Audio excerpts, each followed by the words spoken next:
Good morning student. आज हम लोग बात करेंगे रोटेटरी पोलराइजेशन को लेकर के। इसके पहले का वीडियो में हम लोग बात किए हैं पोलराइजेशन को लेकर के, किस तरह से निकोल प्रिज्म से जब अनपोलराइज लाइट पास होता है तो वो दो कंपोनेंट ओ रे ई रे में रिजॉल्व हो जाता है, और निकोल प्रिज्म के ये वाला पार्ट में कनाडा बाल्सम सीमेंट के चलते जो हमारा ओ रे होता है वो टोटली इंटरनली रिफ्लेक्टेड हो जाता है, ई रे पास हो जाता है, और ई रे भी हमारा प्लेन पोलराइज लाइट ही है। तो हमारे पास दो निकोल प्रिज्म है, दोनों को एक दूसरे के क्रॉस्ड अवस्था में हम लोग रखे हैं। क्रॉस्ड, आप लोग जानते हैं दो निकोल प्रिज्म को जब एक दूसरे के क्रॉस्ड अवस्था में रखेंगे तो प्लेन पोलराइज लाइट एक से अगर पार हो रहा तो दूसरा से वो रुक जाएगा, दूसरा का इस पार में अगर हम लोग देखेंगे तो नो लाइट मिलेगा। तो आज हम लोग स्टार्ट करेंगे ऑप्टिकल रोटेशन या ऑप्टिकल एक्टिविटी। तो यहाँ पर दो निकोल प्रिज्म रखे हैं, एक को पोलराइजर के रूप में यूज करेंगे जो कि अनपोलराइज लाइट को प्लेन पोलराइज लाइट में रूपांतरित कर देगा, और एक को एनालाइजर के रूप में रख रहे हैं जो कि एनालाइज करेगा ये लाइट प्लेन पोलराइज्ड है कि नहीं। तो दो निकोल प्रिज्म को हम लोग क्रॉस्ड अवस्था में रखे हैं। क्रॉस्ड अवस्था में रखने से हम लोग पहले ही पढ़े हैं, इसका पहले अगर इससे प्लेन पोलराइज लाइट प्रोड्यूस हो रहा और N2 को अगर N1 के क्रॉस में रखा जाए तो इधर में हमको नो लाइट हमको मिलेगा। अब हम लोग और एक ठो क्वार्ट्ज का क्रिस्टल लेते हैं, इसका फेसेस को परपेंडिकुलर टू ऑप्टिक एक्सिस हम लोग इसका फेसेस को कट करेंगे, और इस क्वार्ट्ज क्रिस्टल को हम लोग इस दो निकोल प्रिज्म जो कि क्रॉस्ड अवस्था में उसके बीच में हम लोग डाल देंगे। तो जो क्वार्ट्ज क्रिस्टल को हमको जो डालना है उस क्वार्ट्ज क्रिस्टल को हम लोग का उसका फेस को इस तरह से कट करना ताकि वो परपेंडिकुलर रहे ऑप्टिक एक्सिस का। तो क्या देखने को हम लोग को मिलेगा, जैसे ही अनपोलराइज लाइट, ये हमारा है अनपोलराइज लाइट है, ये हमारा बन गया प्लेन पोलराइज्ड, और इसका प्लेन ऑफ वाइब्रेशन ऐसा है, इस ढंग से प्लेन ऑफ वाइब्रेशन है। लेकिन जैसे ही क्वार्ट्ज के क्रिस्टल से वो पार होगा, जैसे दो निकोल प्रिज्म को क्रॉस्ड अवस्था में हम रखे हैं, तो पहले हम लोग क्या देखे, जब क्रॉस्ड अवस्था में हम लोग दोनों निकोल प्रिज्म को रखे थे तो हम लोग के क्या देखे थे, इधर में हम लोग को नो लाइट मिल रहा था। लेकिन अभी भी दोनों क्रॉस्ड अवस्था में, उसी अवस्था में बीच में खाली क्वार्ट्ज डाल दे, इधर में नो लाइट नहीं, इधर में कुछ लाइट हम लोग को मिल गई।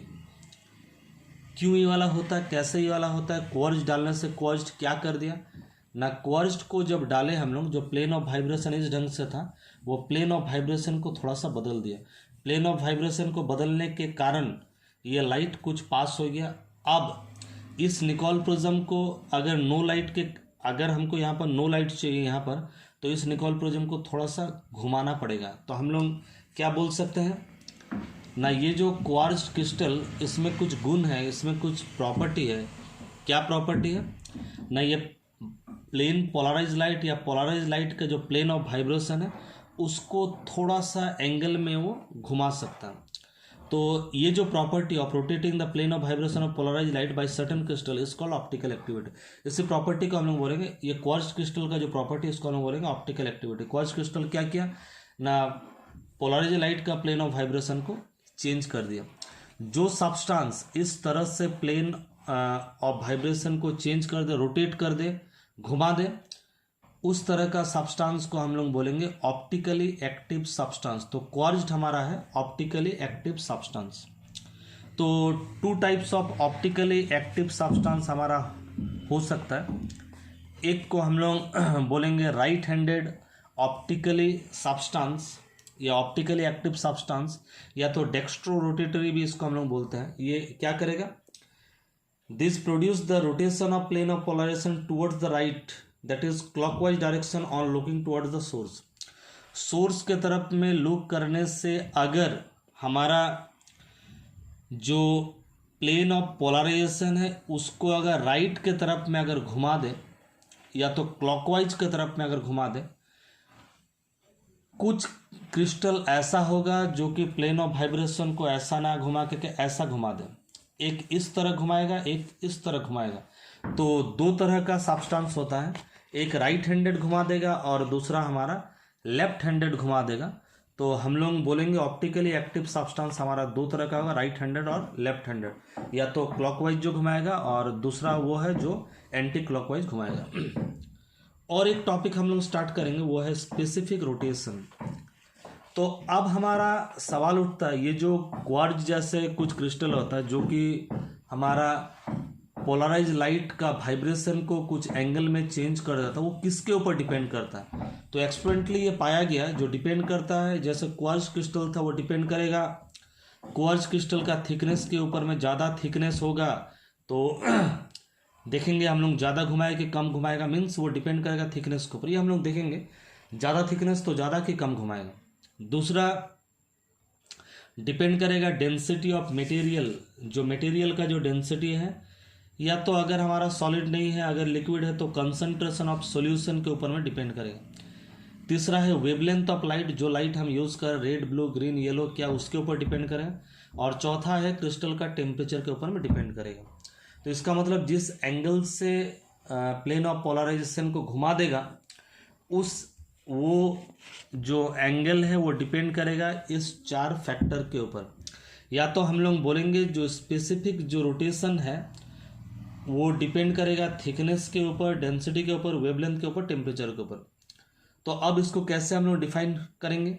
मान लीजिए एक खास वेवलेंथ के लिए, मान लीजिए रेड लाइट हम लोग ले रहे हैं, रेड लाइट, और रूम टेम्परेचर में ले रहे हैं, मीन्स हमारा वेवलेंथ भी फिक्स्ड और टेम्परेचर भी फिक्स्ड। तब हम लोग बोल सकते हैं at for a given wavelength and given temperature specific rotation क्या डिफाइन करता है ना, is defined as the rotation produced by 1 decimeter length of solution containing 1 gram of optically active material per cc of the solution। ये क्या है ना, particular temperature और particular wavelength में, टेम्परेचर और वेवलेंथ को हम लोग फिक्स कर दिए। तब स्पेसिफिक रोटेशन क्या डिफाइन करना ना, rotation produce by 1 decimetre length. 1 decimetre का मतलब होता है जैसे 10 डेसीमीटर मतलब होता है 1 मीटर, तो 1 डेसीमीटर माने होता है 1/10 मीटर। तो rotation produced by 1 decimetre length, 1 decimetre length में कितना रोटेशन प्रोड्यूस होगा? अगर वो हम लोग लिक्विड अगर ले रहे हैं, अगर लिक्विड में ऑप्टिकली एक्टिव सब्सटेंस जैसे शुगर सॉल्यूशन हम लोग ले रहे हैं, शुगर सॉल्यूशन में हम लोग ऑप्टिकली एक्टिव सब्सटेंस हम लोग दे दिए, तो ऑप्टिकली एक्टिव सब्सटेंस अगर शुगर सॉल्यूशन में दे दिए तो क्या करेगा? शुगर सॉल्यूशन में अगर पोलराइज लाइट हम लोग देंगे तो उस पोलराइज लाइट का जो वाइब्रेशन है उसको वो घुमा देगा। तो हम लोग क्या बोल रहे हैं? स्पेसिफिक रोटेशन माने क्या? Rotation produced by 1 decimetre length of solution. वो जो सॉल्यूशन का 1 डेसीमीटर लेंथ, जिस सॉल्यूशन में 1 ग्राम ऑप्टिकली एक्टिव सब्सटेंस पर सीसी हम डाले हैं, तो 1 ग्राम हम लोग डाले हैं पर सीसी में 1 ग्राम हम लोग डाले हैं, वो सॉल्यूशन अगर रोटेशन प्रोड्यूस्ड करेगा, स्पेसिफिक रोटेशन माने 1 डेसीमीटर लेंथ जो रोटेशन प्रोड्यूस करेगा उस सॉल्यूशन का, जिस सॉल्यूशन में हम लोग 1 ग्राम पर सीसी ऑप्टिकली एक्टिव मटेरियल हम लोग डालें। तो अब हम लोग फार्मूला को चेक करते हैं। अगर थीटा है जो कि प्लेन ऑफ वाइब्रेशन का रोटेशन प्रोड्यूस करेगा, एल का मतलब है हमारा जो लेंथ है उस ऑप्टिकली एक्टिव सब्सटेंस को डेसीमीटर में लेंगे, और सी का मतलब है कंसंट्रेशन इन ग्राम पर सीसी। तो स्पेसिफिक रोटेशन का फॉर्मूला क्या होगा? Specific rotation at particular wavelength का हम लोग फिक्स रखे थे, रेड का ही लिए थे, और पर्टिकुलर टेम्परेचर में वो डिफाइन करेगा क्या ना, रोटेशन प्रोड्यूस, रोटेशन जो प्रोड्यूस होगा डिग्री में होगा, रोटेशन प्रोड्यूस पर लेंथ इन डेसीमीटर पर डिग्री या पर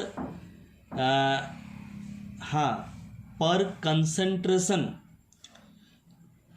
ऑफ ऑप्टिकली एक्टिव सब्सटेंस पर सीसी ऑफ सॉल्यूशन। तो इसका मतलब क्या है? जो स्पेसिफिक रोटेशन एस को अगर हम लोग डिफाइन करेंगे तो उसका फॉर्मूला है थीटा बाई एल सी।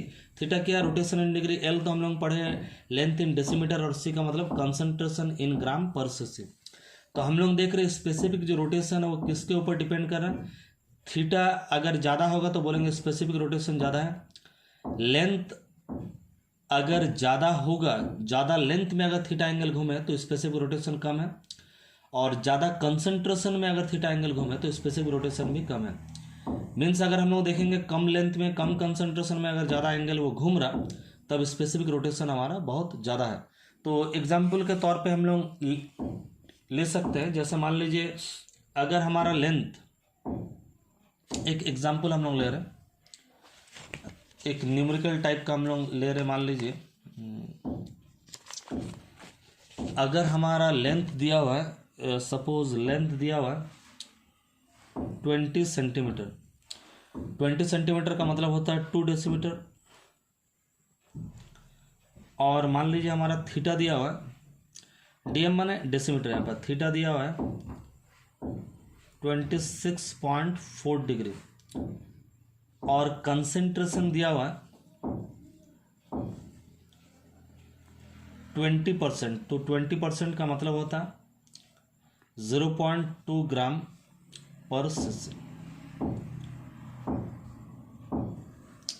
क्योंकि हम लोग कंसंट्रेशन लिए थे 1 ग्राम में, तो 20% का मतलब है 0.2 ग्राम। 100% का मतलब होता है 1 ग्राम, तो 20% का 1 ग्राम में कितना कंसंट्रेशन है वो हम लोग को देखना है। तो स्पेसिफिक रोटेशन एस का फॉर्मूला था, हम लोग देखे थे थीटा बाई एल क्रॉस सी। तो थीटा है 26.4, एल है हमारा डेसीमीटर में 2, और कंसंट्रेशन है ग्राम पर सीसी में 0.2। तो इसको सॉल्व अगर हम लोग कर लेते हैं 26, हाँ, तो लगभग ये वाला होगा 66 degree. This is our specific rotation. तो इस ढंग से हम लोग स्पेसिफिक रोटेशन निकाल सकते हैं। आज के वीडियो में इतना ही।